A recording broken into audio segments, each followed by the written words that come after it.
Não tem, falta.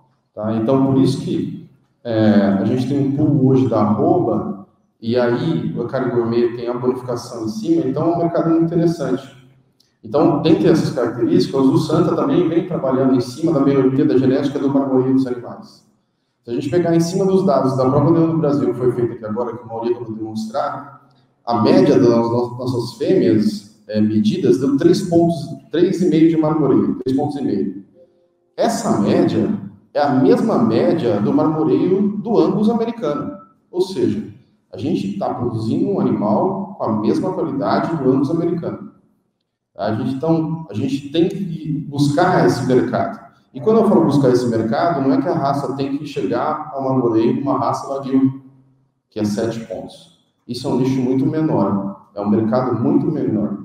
Mas, dentro dos estudos que a gente acompanha dos dados de ultrassonografia de carcaça, você sair hoje de uma média de 1,5 ponto de marmoreio, que é o Nelore, e passar para 3,5, que é a média do Angus americano, esse é o maior ganho genético em suculência e sabor da carne. Depois dessa curva, o gráfico ela vai estabilizando e cai. Então, sair de 1,5, que é praticamente nada de marmoreio, que é 1,5 ponto já a média, 1,5, 1,7 a média do Nelore no Brasil hoje. E saltar para 3,5 é o maior salto de sabor da carne que a gente consegue. Ou seja, hoje, dentro da raça, a gente já está produzindo animais com maior índice de palatabilidade que o nosso consumidor quer. Então, isso é uma coisa importante a gente trabalhar. Dentre a variação de marmoreio, que nem o Mauri estava falando, todas as raças que eu já trabalhei, que eu já fiz ultrassom, tem. Todas. Nelore, temos animais Nelore de 1 de marmoreio, temos animal 10 de marmoreio. Dentro do Wagyu, tem animal sem marmoreio. Dentro do Angus, tem animal. Só que a probabilidade é muito menor. Então, você pega um rebanho que a seleção foi feita em cima dessa característica, isso é importante. Então, a gente vê a evolução do Santa, que vem vindo através das provas, e isso vem melhorando, né, porque é um plus a mais em cima desse mercado de carne gourmet. Então, voltando falando sobre as provas, o Santa realiza provas há diversos anos no IZ, e outros centros de performance que a gente já trabalhou, e o programa de melhoramento é feito desde 1995. O primeiro era feito com o pessoal da USP, depois passou para o pessoal da Embrapa, com o programa Gene Plus. Então, desde 1995, a raça se preocupa em melhorar os animais que ela produz e que ela oferta para os seus clientes. Isso é uma coisa muito importante da gente falar, né? Porque, apesar de não ser tão conhecida, a raça vem trabalhando muitos anos na maioria dos seus animais. Então, o ganho genético desse nosso novo Santa Gertrudes, ele foi muito grande nesses anos. Conseguimos melhorar muito o rendimento de carcaça, muito a parte de pelo, de umbigo, de rusticidade, de conversão alimentar. Isso é uma coisa que a gente sempre busca, e como a gente sempre fala, quem trabalha com melhoramento genético, o trabalho nunca para. Então, você sempre está querendo produzir um animal melhor. É um trabalho sem fim, esse de programa de melhoramento genético, né? Então, todas as raças buscam isso, e o Santa também busca muito afinco. Então, a gente trabalha dentro de uma raça coesa, com criadores muito focados, e a gente se preocupa em melhorar os animais e em fazer importação de material genético de outros países, como a gente já fez da África do Sul, da Austrália, dos Estados Unidos, mais recentemente uma nova dos Estados Unidos, e esses animais são avaliados por técnicos criadores fora antes de vir para cá, e a gente tem os dados de DEB, dados de ultrassonografia desses animais que vêm para cá. Então, além de evoluir o rebanho interno, a gente está preocupado em trazer genética nova e melhorar cada vez mais o Santa Gertrudes. Posso falar? Só para baixo? Tá? Então, o uso do Santa dentro do cruzamento industrial, a gente busca o quê? Aquele pecuarista que hoje tem a matriz zebuína e a matriz, principalmente a F1 Nelore europeu, que a maioria é Nelore Angus, e buscar trazer para esse pecuarista um resultado bom na utilização do Santa Gertrudes, e como ele pode ter um plus de ganho de peso, ou de rentabilidade, seja no frigorífico ou seja na venda de bezerro, né? E como eu já falei anteriormente, a gente busca o quê? Busca heterose, ou seja, o choque genético que a gente vai dar de raças, quanto mais longe, mais distinta, melhor o ganho genético que a gente tem nesses animais. Dentre a raça Santa Gertrudes, a gente trabalha principalmente com 2 tipos de cruzamento. O Santa Gertrudes diretamente sobre essa matriz zebuína, ou o Santa Gertrudes sobre a F1 Angus, que é a fêmea meio sangue Nelore Angus, ou a fêmea meio sangue Nelore Hereford, seja zebuíno ou coropeu. Tá? Dentro desses 2 cruzamentos, temos observações diferentes da utilização que hoje é feita comercialmente em larga escala. Tá? Então, eu vou mostrar rapidamente 2 trabalhos de campo que a gente fez, um sobre matriz zebuína e um sobre a F1 Angus. Tá?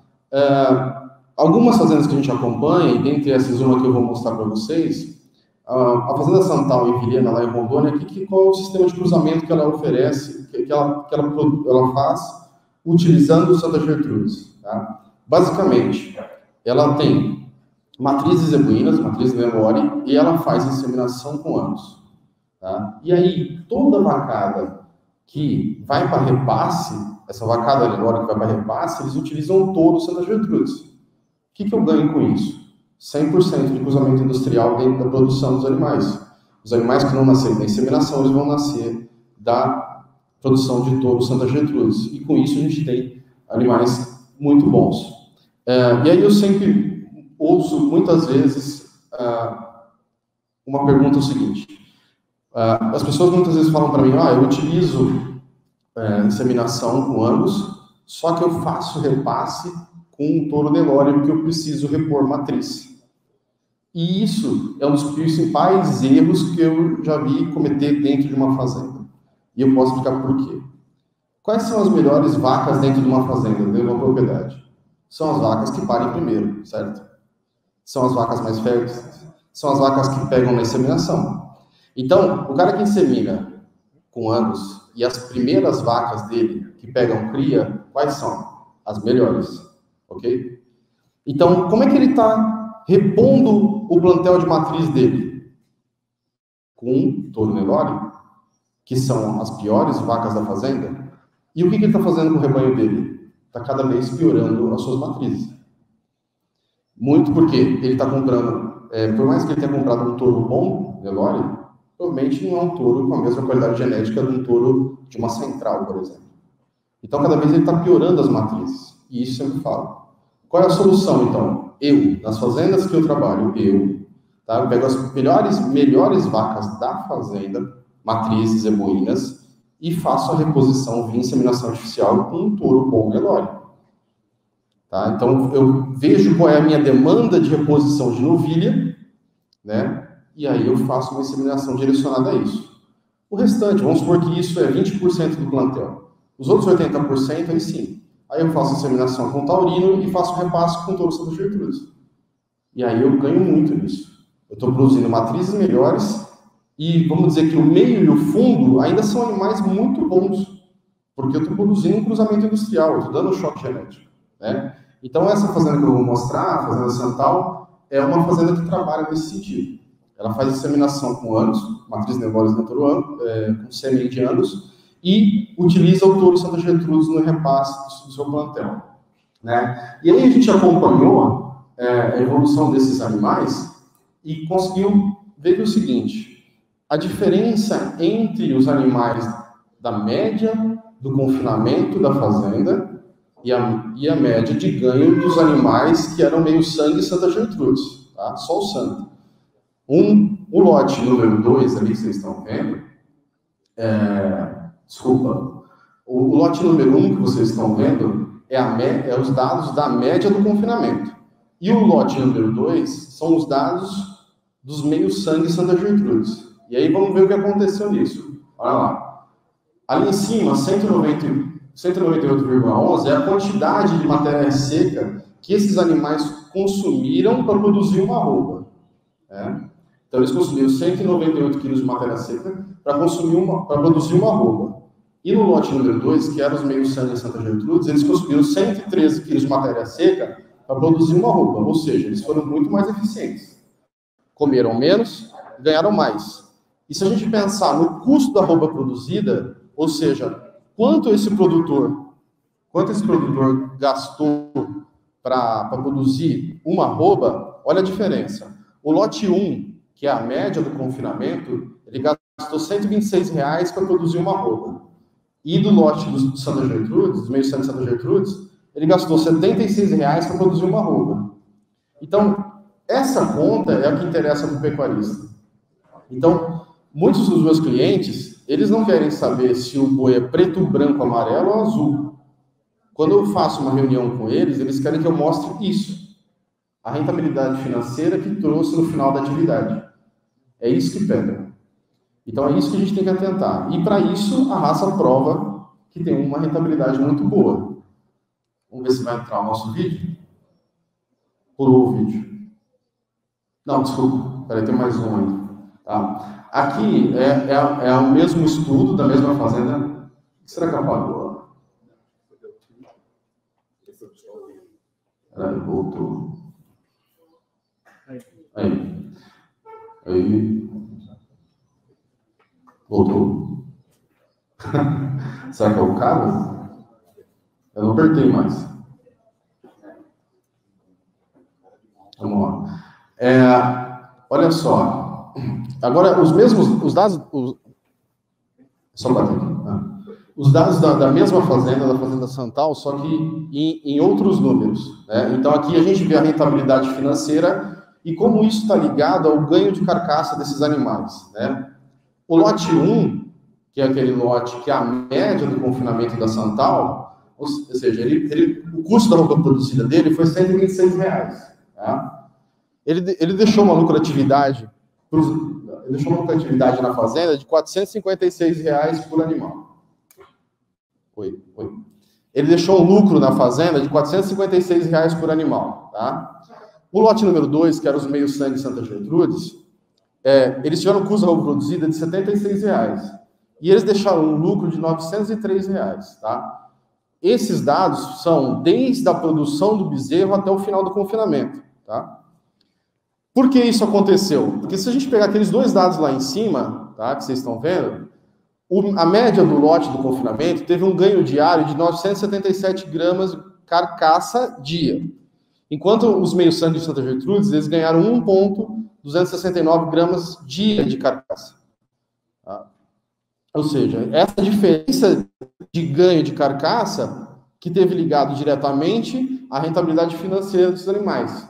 Eles ganharam menos e consumiram menos matéria seca. Vamos ver se o vídeo vai entrar agora. Tem que dar um clique aqui ou aí? Então, esse vídeo é o vídeo que mostra esses animais da Fazenda Santal. Esses são todos animais meio-sangue Santa Gertrudes, tá? Direto na matriz zebuína. É essa fazenda que eu falei, que trabalha com inseminação com o europeu, e o repasse é todo em cima de touro Santa Gertrudes, tá bom? Para a gente ver como é que é os animais. Muita gente pergunta, não conhece tá mais acostumado a conhecer o Tricross Santa, mas não conhece muito o meio-sangue direto em cima da matriz zebuína. Tá? Bom, a outra utilização que a gente tem dentro da raça hoje, que é um grande mercado dentro da raça Santa Gertrudes, é o Tricross. Né? A gente sabe que as vendas de sêmen europeu, elas dispararam e ultrapassaram as vendas de sêmen zebuíno. Tá? Principalmente falando do Nelore e do Angus. E aí, o que aconteceu? Hoje, no mercado, a gente tem uma oferta enorme de novilhas e vacas que são meio-sangue Angus. E essa vaca meio-sangue Angus é uma vaca muito fértil, é uma vaca que ganha muito peso, então, por isso, ela emprenha muito cedo. E aí, o que se fazer com esses animais? Então, a gente parte para um cruzamento chamado Tricross, ou seja, um cruzamento sobre 3 raças.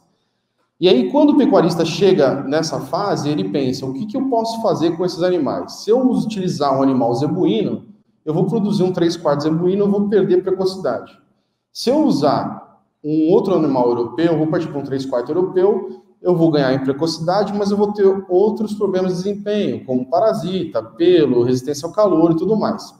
E aí é que a raça Santa Gertrudes se enquadra muito bem, por ser uma raça sintética, uma formação de Brahma com Shorten, e ela foi desenvolvida para isso, para ser um animal resistente ao calor e também produzir muita carne, uma carne ser mais precoce e ser mais resistente ao clima, a gente entra no Tricross.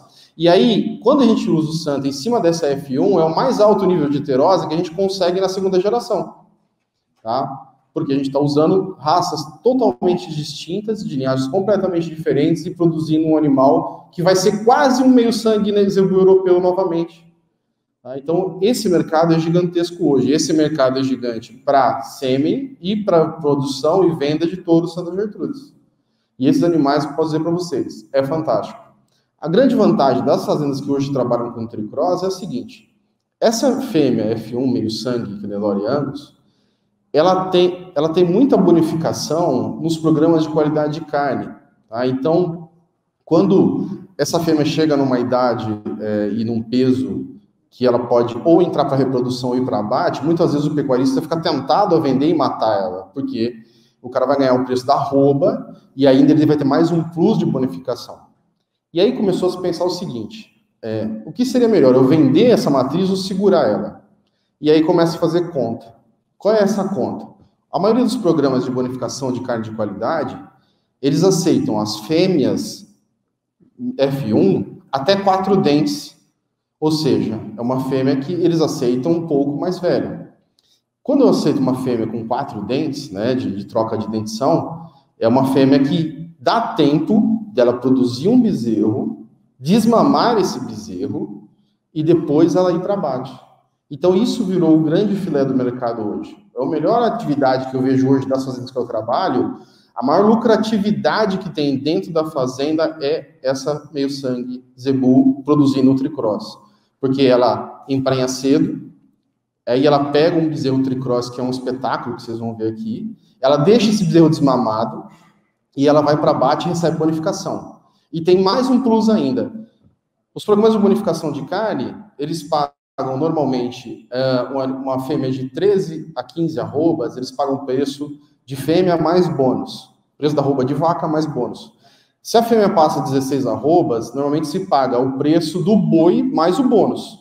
Como essa fêmea emprenhou e ela ganhou volume, ganhou tamanho, ganhou carcaça, para ela chegar a 16 arrobas é muito fácil. Então, normalmente a fêmea que venderia num peso mais baixo, ela passa por 16 arrobas, que é o preço do boi, e recebe mais a bonificação. E deixou um bezerro na fazenda. Então, quando a gente faz o custo disso, em arroba produzida por hectare, dispara lá em cima. Então, hoje, das fazendas que eu toco, a atividade melhor é a produção do tricross. Tá? Então, essa aqui é um estudo que a gente fez da Fazenda Boa Vista, fica em Nova Andradina, que produziu animais tricross Santa Gertrudes. Tá? Isso foi feito com um sêmen de um touro da bateria do Santa, que é o touro Justus, e a gente acompanhou. Tá? E aí, são os mesmos dados que a gente fez em cima do meio-sangue, só que a gente fez com o tricross. Tá? Na coluna da esquerda é o lote, os filhos do touro Justo, que é o Santa Gertrudes, do tricross. Tá? Então, esses animais tiveram um custo de arroba produzida de R$101, tá? Então, por cada arroba produzida gastou R$101, e a eficiência biológica deles foi de 123 quilos de matéria seca por arroba produzida. E, do outro lado, na coluna da direita, a mesma coisa do anterior, é a média do confinamento, ou seja, comeu mais, o custo da arroba produzida foi maior, R$127. Tá? E aí, o mesmo dado que a gente tem do cruzamento do meio-sangue com o tricross. Então, o lote desse do touro Justus teve uma custo de arroba produzida, deixou uma rentabilidade melhor, deixou um lucro de R$392, né, frente a uma lucratividade de R$123 para o lote a média do lote do confinamento. Isso exclusivamente estava o quê? A conversão alimentar deles, que eram melhores, e o ganho de carcaça, que foi de 1.200 por dia do lote do Justus, e 1.110 da média do confinamento. Dá um play para mim, por favor. Esse é o lote da Fazenda Boa Vista do tricross, tá? Ou passou. Vou voltar. Tá, então, esse lote desses tricross da Fazenda Boa Vista são animais que foram abatidos com 15 meses e meio de idade. Aí tiveram 58% de rendimento de carcaça e chegaram a arredondar 20 arrobas de peso final. Tá? Muita gente que às vezes encontra comigo e fala, você está inventando esses dados. Não, a gente acompanhou desde o nascimento. Os animais nasceram, desmamaram, foram para um pasto com uma suplementação proteica, e depois, quando os atingiram 330 quilos ou 340 quilos, eles foram ao confinamento. E tem mais um detalhe, esses animais desmamaram e foram abatidos no mesmo ano. Olha que coisa interessante. Praticamente ganho de um ano do ciclo. Então, quando a gente fez essa conta toda do confinamento, a gente não contou um ano de pasto, de sal, de toda a mão de obra desses animais. Foi só em cima da rentabilidade, tá? Então, esses são animais Tricross Santa Gertrudes, aquilo que eu falei, eram fêmeas meio sangueanos, a gente usou o sêmen do touro justus e produziu essa qualidade de animais. Olha que o volume de carcaça, olha a profundidade, olha o comprimento desses animais, olha o acabamento que esses animais tiveram. Tá? Então, a fazenda lá do nosso parceiro Douglas está muito feliz, ele continua utilizando Santa Gertrudes, já usou outro touro depois do justo, está muito, muito contente. E essa produção, dentre as fazendas que eu falo, que eu trabalho, volto a falar, hoje essa produção em cruzamento, lógico, em cruzamento industrial é o que me dá mais rentabilidade financeira. Tá? Bom, espaço. Tá? Então, eu queria só passar um breve uso, falar um pouco sobre esse uso do Santa Gertrudes, sobre o cruzamento. Estou à disposição de vocês, se precisarem, para conversar, bater um papo. Eu trabalho com ultrassonografia de carcaça há mais de 12 anos, junto com o pessoal da DGT, então a gente acompanha a evolução do Santa em cima desses dados de ultrassonografia de carcaça, em cima dos dados de GenePlus também, em vários rebanhos do Brasil, e eu estou à disposição. Se alguém tiver alguma pergunta, senão, muito obrigado. Está aí os contatos da